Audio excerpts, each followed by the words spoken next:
Às vezes, quando alguém volta de uma viagem, um passeio interessante, onde a pessoa tirou 1000 fotos, na empolgação do momento e na boa intenção de compartilhar aquela experiência com as pessoas amadas, com os amigos e queridos, ela tenta nos mostrar aquelas 1000 fotos e nos contar os detalhes de tudo que aconteceu.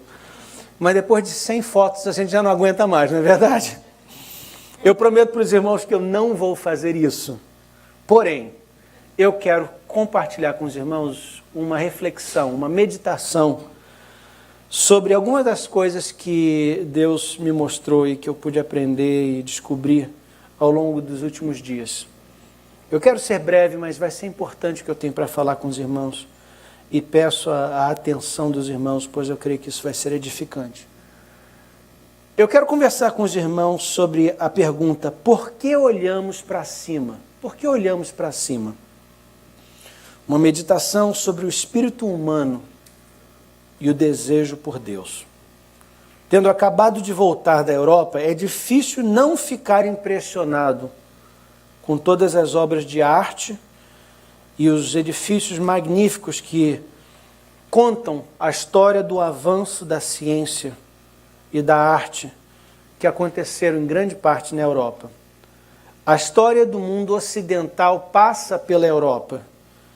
E alguns dos maiores acontecimentos dos últimos 1000 anos aconteceram ali. Alguns dos maiores avanços na ciência, na arte, na lei, na filosofia, nos estudos, aconteceram ali. E em cada esquina você encontra monumentos a esses avanços, a essas descobertas, a essas experiências do espírito humano. Hoje eu quero falar com os irmãos um pouquinho sobre a ciência, a arte e o espírito humano. A ciência, a arte e o espírito humano. A pergunta é: por que olhamos para cima? No Salmo 121, versículos 1 e 2, o salmista escreveu assim: elevo os meus olhos para os montes. De onde me virá o socorro? O meu socorro vem do Senhor, que fez o céu e a terra. Note essa frase: elevo os meus olhos para os montes.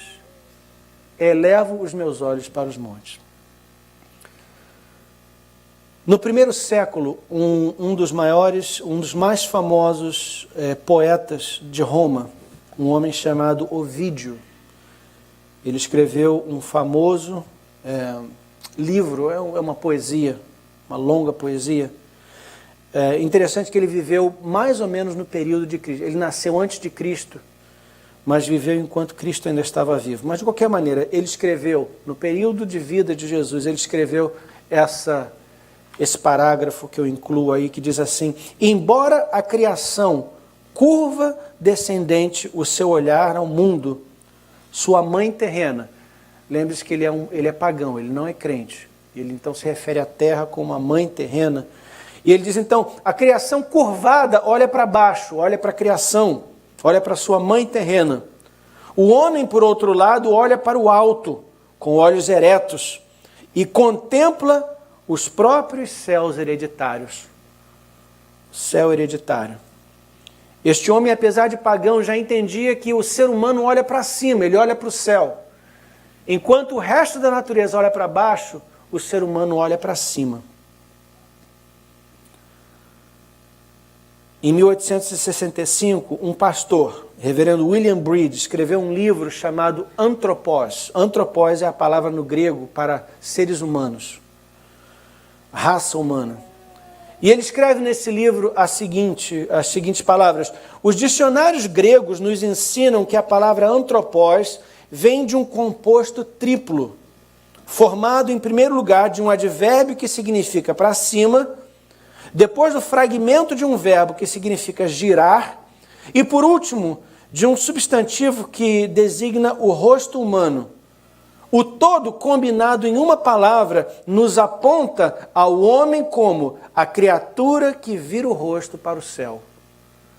A palavra anthropos, segundo esse estudioso, significa o ser, a pessoa que vira o rosto para o céu, a pessoa que olha para cima.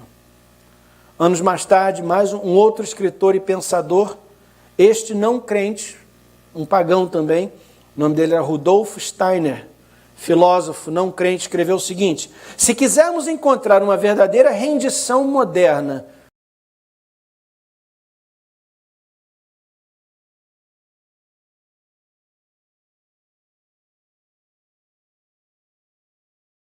é a definição do homem que encontra expressão na palavra antropós. Aquele que olha para as alturas para encontrar a fonte e a origem de sua vida. Tal é o homem, de acordo com os gregos. Queridos, parece que os escritores antigos e modernos, cristãos e não cristãos, concordam com o testemunho das Escrituras, que dizem que o homem olha para cima. Eleva os meus olhos para o monte. As Escrituras e os escritores concordam que os seres humanos são a raça de criaturas que buscam, que elevam os olhos. Nós olhamos para o céu. Eu e você, seres humanos, olhamos para cima. E olhamos para cima buscando a nossa origem, buscando significado para a vida, buscando sentido para as coisas. Apreciamos a beleza, a verdade, a virtude e aquilo que é bom. As plantas e os animais que compartilham a terra conosco não olham para cima.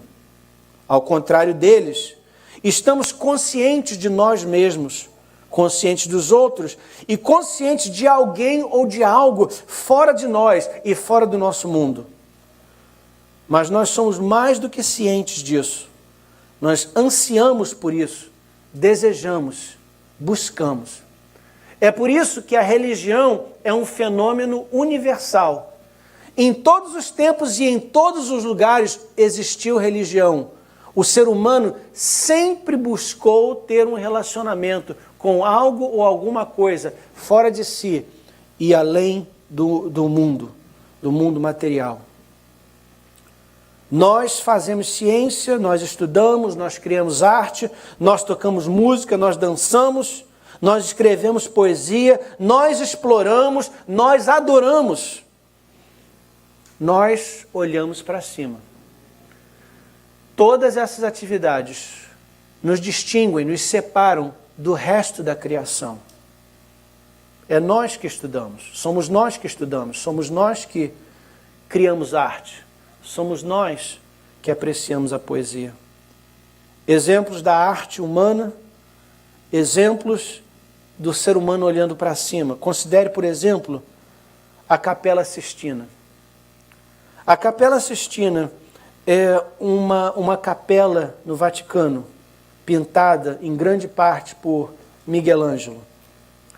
Durante um período de 11 anos, entre 1508 e 1512, e depois 1535 a 1541, Michelangelo pintou afrescos de tirar fôlego, descrevendo cenas bíblicas.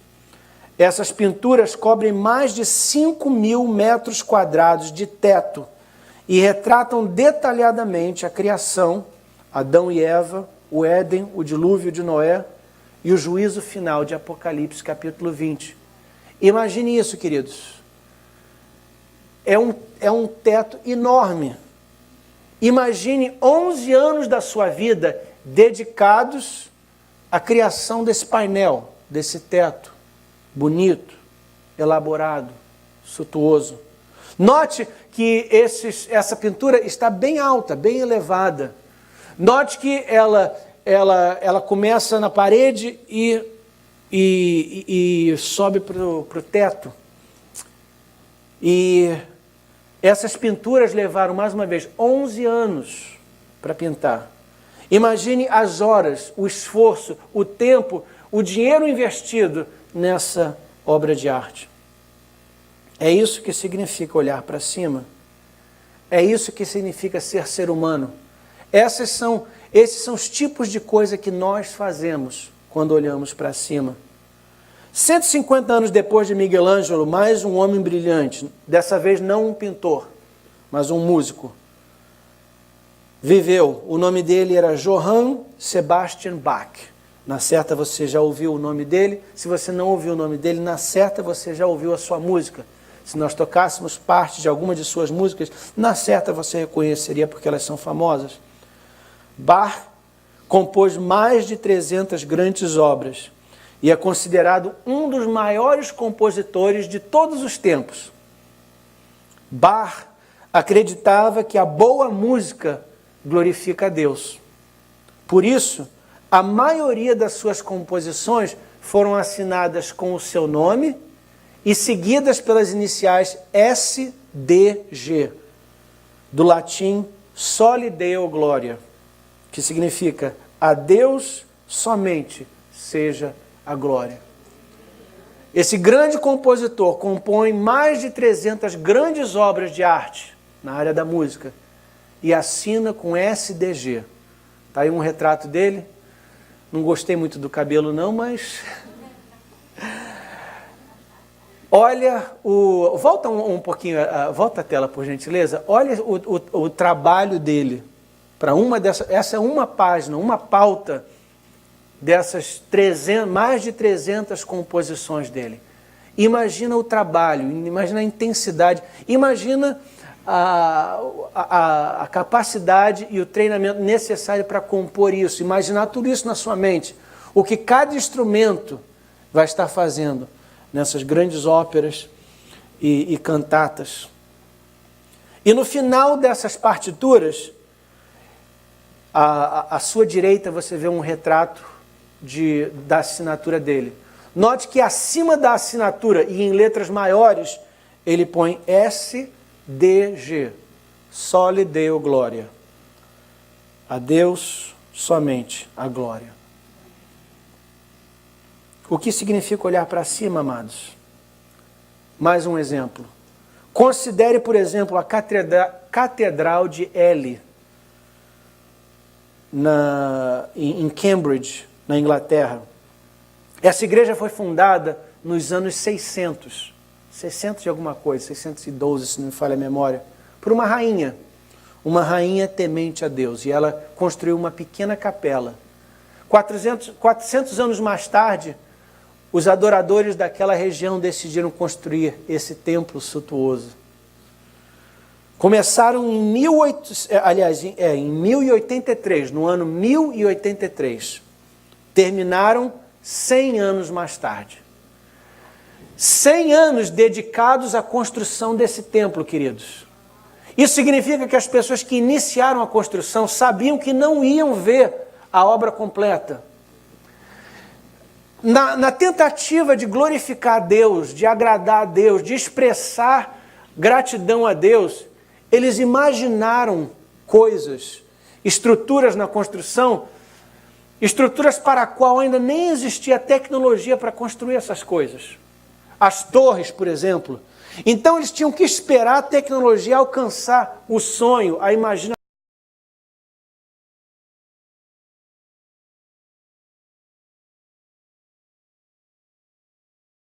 Tirei dessa construção. E parar para pensar que esse templo tem quase 1000 anos e que levou 100 anos para construir. Os detalhes, tanto dentro e fora, as pinturas, as janelas, você fica boquiaberto só em caminhar, em ver um prédio desse, em tocar uma parede dessa. O que significa olhar para cima? Considere a capela de King's College, em Cambridge. Nós tivemos um culto nessa capela, e ela fica bem no coração de Cambridge. É a igreja principal da cidade, é essa e uma outra catedral que fica logo do lado. Essa igreja a construção dela começou em 1441. Terminou em 1547. Levou mais de 100 anos para construir. E quando você entra dentro dela, você pode ver por quê. Um edifício suntuoso, lindo. E você vê o cuidado do arquiteto dos construtores, dos engenheiros, nos menores detalhes da igreja. Decorações, pinturas que estão tão altas que não dá nem para enxergar direito. No entanto, elas foram feitas e foram feitas com cuidado e com carinho.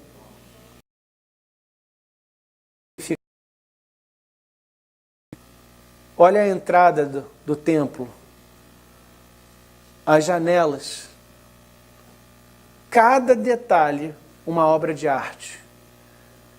Cada janela conta, os painéis dessas janelas contam uma história, geralmente uma história bíblica.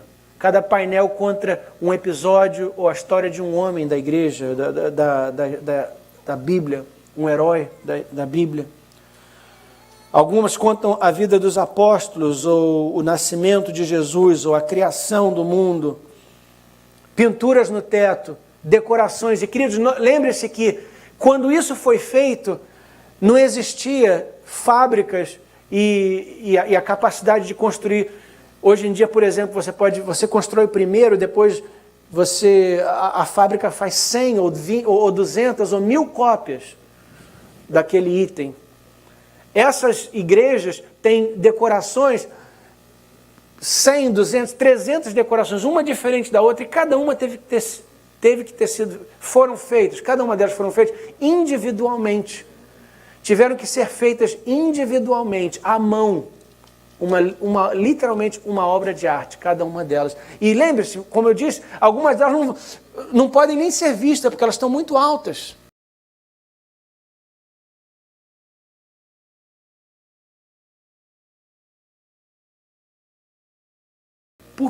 Pouquíssimas pessoas veriam o resultado do seu trabalho. 100 anos de trabalho, de esforço e de dedicação. Por que nos preocupamos com essas coisas? Por que construir essas estruturas? Por que escrever poesia? Por que apreciar a beleza? Por que gostamos de música? Por que buscamos a excelência e a perfeição? Você já parou para pensar nisso? Por quê? Por que dedicamos 100 anos da nossa vida e da vida da próxima geração para a criação de obras como essa? Por que o investimento do tempo, do dinheiro, do esforço para essas obras de arte? Por que apreciamos aquilo que é belo, aquilo que é bom, aquilo que é bonito, aquilo que é virtuoso? Por que essas coisas nos inspiram? Por que essas coisas nos atraem? Por que valorizamos essas coisas? Queridos, a evolução e o materialismo têm um grande problema a essa altura. Não há nenhuma boa explicação para a beleza, a virtude e a arte num mundo evolucionário. É difícil explicar como a arte e a virtude promovem a sobrevivência. Lembre-se que, de acordo com a evolução, só aquilo que promove a sua existência, só aquilo que promove o seu bem-estar, que garante a sua vida, é que vai sobreviver. No entanto, a arte, a beleza, muitas vezes não promovem a vida, pelo contrário, nos custam caro. A pessoa que fez essa obra de arte podia estar fazendo outra coisa que possivelmente promoveria a sua existência mais e melhor. Mas ele ou ela escolheram fazer isso. A Bíblia nos diz por quê. Eclesiastes 3,11 diz assim, esse é um dos meus versículos favoritos na Bíblia. Deus fez tudo apropriado, tudo belo, tudo lindo a seu tempo. E também pôs no coração do homem o anseio pela eternidade. Olha que frase forte, olha que frase bonita. Deus pôs no coração do homem o anseio pela eternidade. Veja bem, amados, Deus colocou a eternidade em nossos corações. Uma fome de conhecer, de explorar, de experimentar. Sentimos saudade de algo ou alguém que vai encher a eternidade no nosso coração. Por isso, olhamos para cima. É por isso que o homem olha para cima. É por isso que o ser humano está sempre buscando, porque Deus pôs no nosso coração um vácuo, um espaço vazio chamado eternidade. E nós estamos sempre tentando preencher esse vazio. E a única pessoa que pode preencher esse vazio é o próprio Deus. Em Atos capítulo 17, o apóstolo Paulo estava pregando uma poderosa mensagem para pessoas cultas e estudadas. E ele diz uma coisa interessante, versículos 27 a 28, Atos 17, 26 a 28, digo. O apóstolo Paulo diz assim: Deus, de um só homem, criou todas as raças humanas para viverem na terra. Antes de criar os povos, Deus marcou para eles os lugares onde eles iriam morar e quanto tempo ficariam lá. Ele fez isso para que todos pudessem procurá-lo e talvez encontrá-lo. Ele fez isso para que todos pudessem procurá-lo e talvez encontrá-lo. Por que talvez? Porque alguns vão procurar, mas vão desistir. Vão se perder na busca e não vão concluir a busca até Deus. Então, o apóstolo Paulo, inspirado pelo Espírito Santo, diz: Deus fez tudo isso que ele fez na esperança, no desejo que todos pudessem procurá-lo e que talvez alguns o encontrassem. Embora ele não esteja longe de cada um de nós. Porque alguém disse: nele vivemos, nos movemos e existimos. E alguns dos poetas de vocês disseram: nós também somos filhos dele. É interessante que Paulo aqui apela aos poetas, aos artistas da época. E ele diz: olha, os próprios poetas de vocês reconhecem esse desejo por um encontro com Deus. Sim, a arte, a ciência, o conhecimento, a beleza e a virtude estão nos apontando para Deus. Aliás, é por isso que Deus nos deu o desejo de olharmos para cima. Aqui está a razão. Deus colocou a eternidade no nosso coração para que isso nos conduza a Ele. Nós olhamos para o céu porque estamos buscando o céu. Olhamos para o céu porque estamos buscando o céu.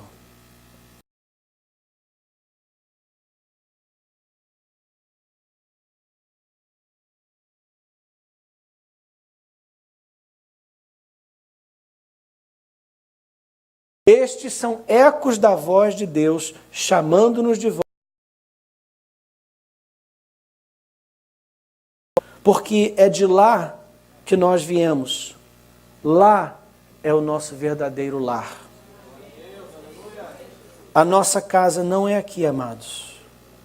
Fomos criados por Deus e para Deus. E só em Deus encontramos a satisfação, o descanso, a felicidade e o prazer que todos nós desejamos. Deus coloca em nós um desejo por mais.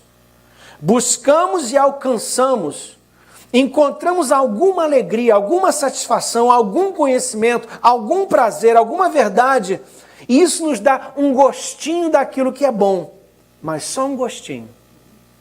Aí o Espírito Santo nos chama e sussurrando diz assim: siga essa trilha. Você está indo na direção certa.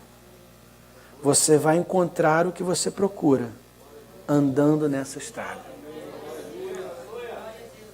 Amados, quando você sente o prazer da amizade, quando você sente a satisfação da intimidade sexual de um marido e de uma mulher, esposo e esposa, quando você sente o prazer de uma refeição que te satisfaz, aquela comida que você queria comer e está comendo,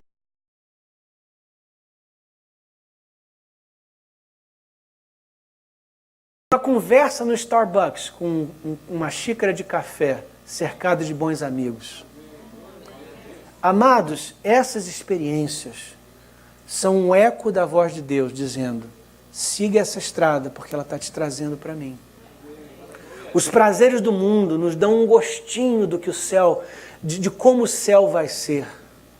As alegrias desse mundo despertam em nós o desejo por mais. É por isso que elas são passageiras, é por isso que elas não são permanentes, é por isso que depois da experiência você fica desejando um pouquinho mais. Agora, há um perigo aqui, eu quero avisar a igreja desse perigo. E esse perigo é principalmente visto nos Estados Unidos, onde nós vivemos. E o perigo é esse. É possível ignorar a voz do Espírito Santo e buscar o prazer por si mesmo. Isto leva à frustração, ao excesso e à desilusão.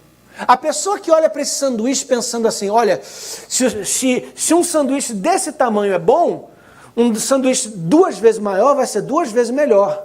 E um sanduíche 4 vezes maior vai ser 4 vezes a satisfação. Só que não é. E ela come esse sanduíche 4 vezes maior do que o original e acaba com uma tremenda dor de barriga. O homem que pensa, se o relacionamento com uma mulher é bom, com 2 mulheres vai ser 2 vezes bom. E com 4 vezes melhor.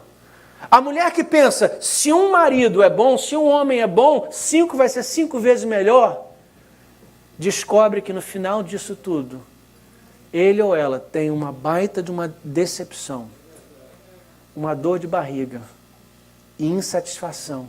Talvez seja por isso que nós vivemos numa sociedade, e agora estou me referindo aos Estados Unidos, com tanta fartura, com tanta abundância e com tanta infelicidade. Talvez seja por isso que tantos dos nossos amigos, parentes, vizinhos, as pessoas que nos cercam, gastam tanto dinheiro com medicação, com medicamento, tentando de alguma maneira apagar ou pelo menos esquecer essa insatisfação. Me faz lembrar da pessoa que estava indo para o bar, declaradamente indo para o bar para se embebedar. E o amigo tentou parar ele e falou, não faça isso, você não sabe que a bebida não é a resposta dos seus problemas? E ele falou, eu sei que o álcool não é a resposta das minhas perguntas, mas não é a resposta, mas pelo menos me faz esquecer a pergunta. E a verdade é isso, queridos, que muitas pessoas estão se abusando do prazer, extrapolando e mergulhando numa vida descontrolada, tentando esquecer a pergunta, tentando apagar a voz de Deus, que está chamando ela para algo mais. O excesso leva à frustração e à desilusão. O prazer não foi feito por Deus como um bem em si mesmo, mas sim para nos levar a Ele. Num livro intitulado Cristianismo Puro e Simples, C.S. Lewis escreveu as seguintes palavras. É uma citação longa, mas eu vou ler porque não tem como falar melhor do que ele falou. Ele escreve assim: o cristão diz, as criaturas não nascem com desejos a menos que exista satisfação para estes desejos. Um bebê sente fome. Bem, existe uma coisa chamada comida. Um patinho quer nadar. Bem, existe uma coisa chamada água. Os homens sentem desejo sexual. Bem, há uma coisa chamada sexo.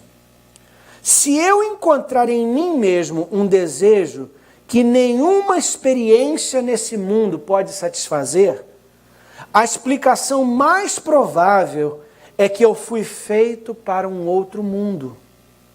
Se nenhum dos meus prazeres terrenos satisfazem, isso não prova que o universo é uma fraude. Provavelmente, os prazeres terrenos não foram feitos para satisfazer, mas apenas para despertar, para sugerir a coisa real. Se é assim, eu tenho que tomar cuidado. Por um lado, para nunca desprezar ou ser ingrato por essas bênçãos terrenas. E por outro lado, nunca confundi-los com a outra coisa de que elas são apenas um tipo de cópia, ou eco, ou miragem. Interessante, ele diz, eu preciso ter cuidado. Por um lado, eu preciso valorizar e desfrutar dos bens que Deus me dá.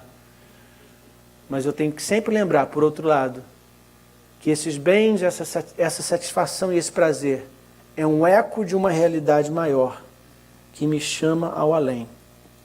ele termina dizendo assim: eu devo manter viva em mim a vontade de meu verdadeiro país, que não vou encontrar aqui até depois da morte.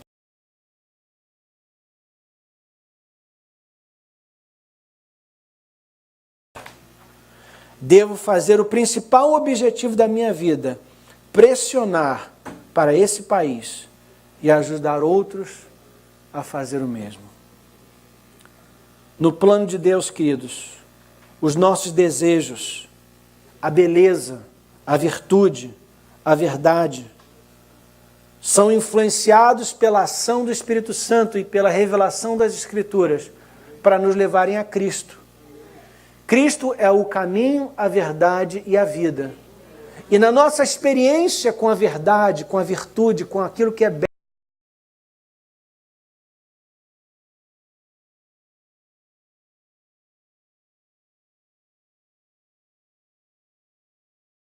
a verdade e a vida, ninguém vem ao Pai senão por mim.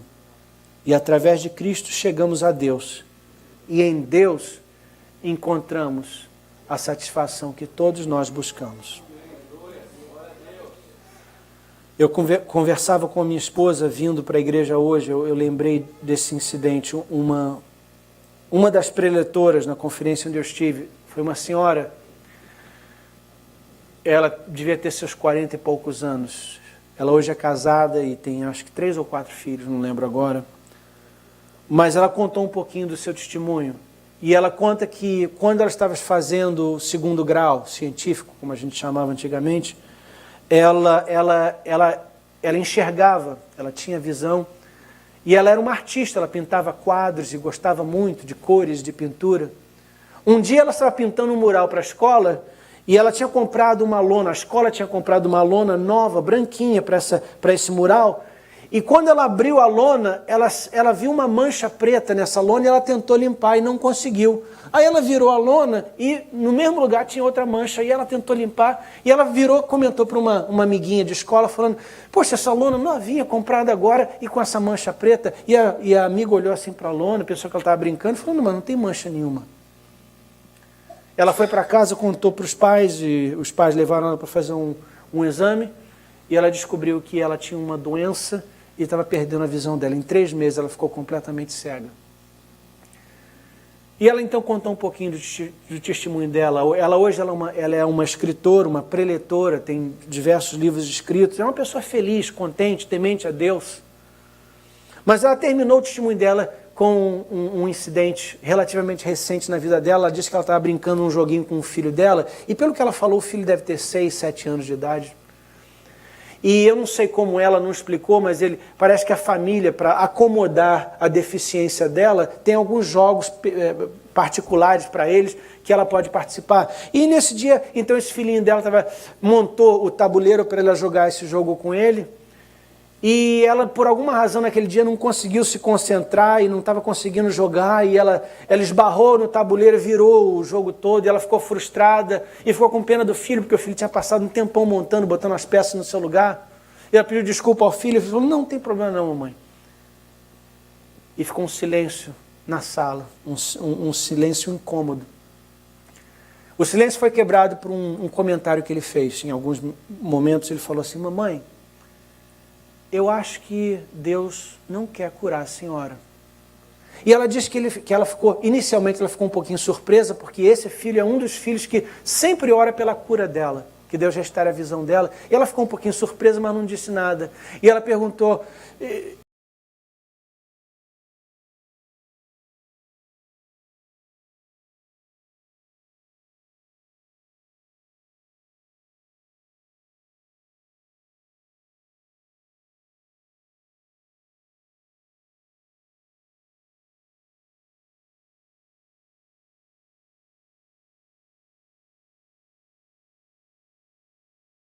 mensagem das Escrituras: eleva os meus olhos para o monte, de onde me virá o socorro? O meu socorro vem do Senhor, que fez os céus e a terra. Deus quer que nós sejamos aquelas pessoas que olham para cima.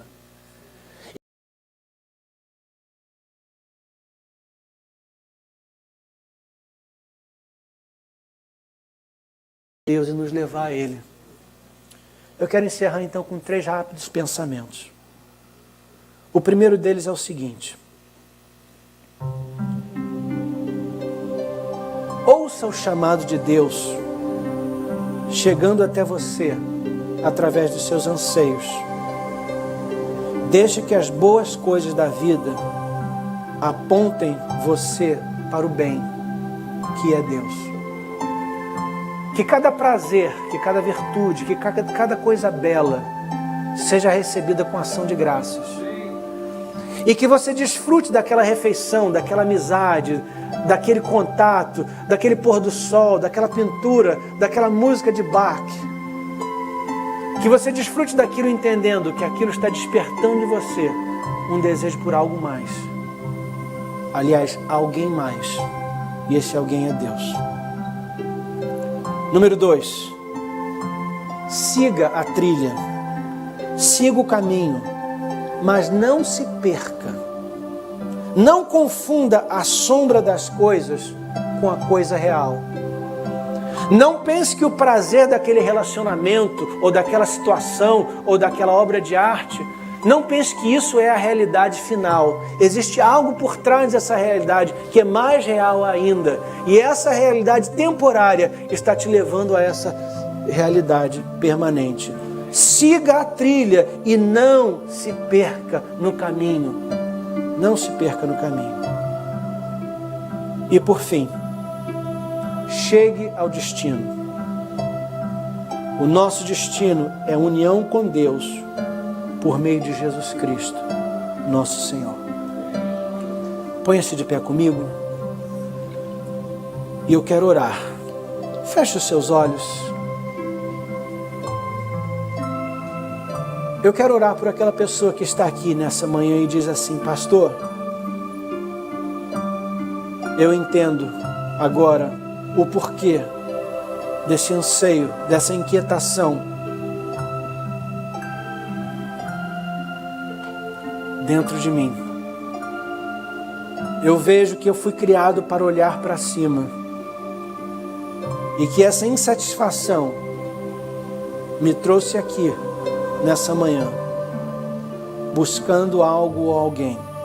Eu entendo agora que aquilo que eu buscava é o próprio Deus. E eu quero me entregar a Ele. Se essa frase descreve você, aí onde você está, eu quero te convidar a fazer uma oração. Eu te convido a dizer em suas próprias palavras: Deus, eu me entrego a Ti. Eu te entrego a minha vida e o meu coração. Jesus, entra no meu coração. Perdoa os meus pecados e me traz de volta para casa. Se você fizer essa oração, o Espírito Santo vai fazer no seu coração a obra da regeneração. O Espírito Santo vai te dar uma nova vida, um relacionamento com Deus. E você vai começar a experimentar a satisfação maior. A paz de Deus que excede todo o entendimento.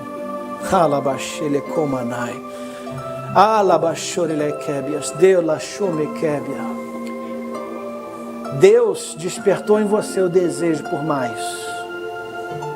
Siga a trilha. Entra pela porta. Jesus disse: eu sou a porta. Aquele que entrar por mim encontrará descanso. Deus te chama e de braços abertos te recebe.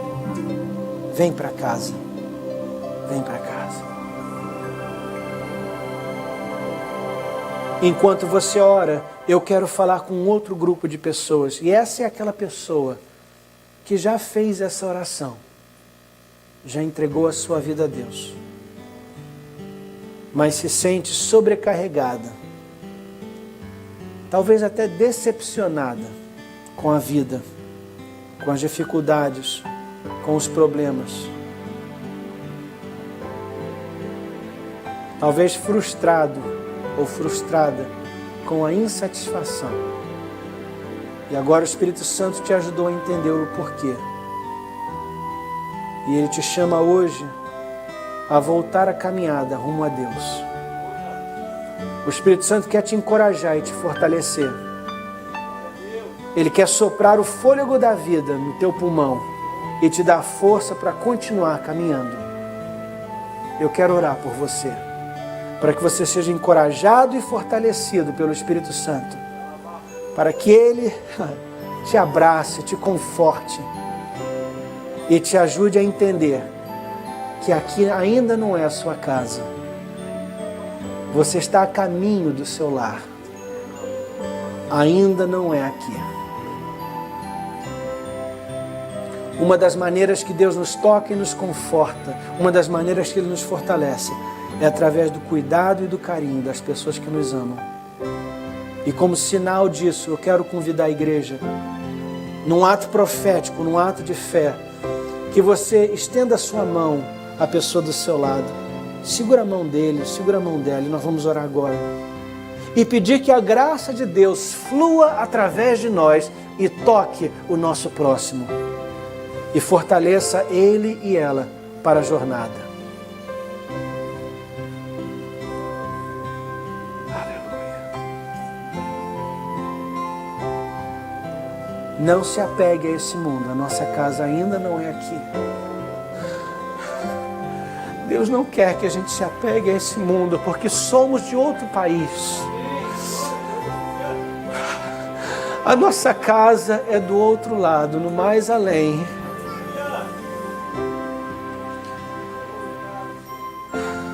Papai, eu oro pela igreja, eu oro pelos teus filhos e filhas, que hoje vieram à tua casa te cultuar e receberam o toque do Espírito Santo e a revelação da verdade da tua Escritura. Agora eu te peço, Pai, fortalece cada um de nós nessa caminhada. Levanta, Senhor, a nossa cabeça para que possamos olhar para cima. Espírito Santo de Deus, ajuda-nos como salmista a elevar os nossos olhos para o monte e olhar, e lá de cima vermos o rosto de Jeová e lembrarmos que o nosso socorro vem do Senhor, que fez os céus e a terra. Ele é o nosso refúgio e fortaleza, o nosso socorro bem presente na hora da angústia. Ele é a nossa razão de viver e a fonte da nossa satisfação e da nossa paz. Espírito Santo, sopra sobre nós agora o fôlego da vida e o ânimo para continuar caminhando. Isso oro em nome de Cristo Jesus, nosso Senhor. E em fé te agradeço. E que o povo de Deus diga amém. Amados, Jesus te ama, eu te amo, essa igreja te ama. Tenha um excelente domingo. Deus lhes abençoe e a paz do Senhor.